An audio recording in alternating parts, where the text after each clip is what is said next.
आई पैसा ला बने बिहाव में खर्चा करते रे बेटा, कहाँ फालतू फालतू खर्चा करता रे। बाबूजी मैं तो खर्चा करते रहता है, काहे टेंशन लेता एला के भैया।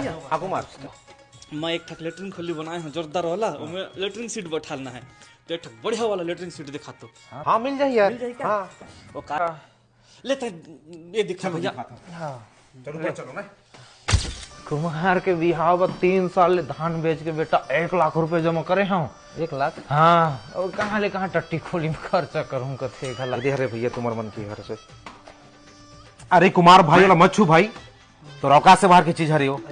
कलेक्टर साहब विशेष ऑर्डर से मंगा है सेला हाथ धोए बर, इटालियन सेरेमिक जर्मन के माले। हाँ कतिक के वो देख में तो बिहार हो जाई भाई। 1 लाख। हाँ बाबा रे। कलेक्टर साहब आते छुई है ले जाई घर। आज ले जी। हाँ ले चल ठीक है। ए हमार कतिक क्या है? 1000 रुपया ऐसे। हाँ ले चल ठीक है। ये बैठ के तो फद हाके के वाला है ना? हाँ भाई लेकिन बैठ के देखूं। देख ले रे भाई, देखे पैसे नहीं लागे।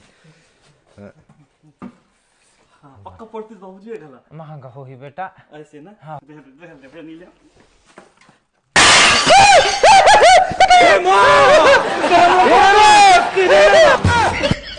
नमक हराम मान ब्रिटानिया चल निकला।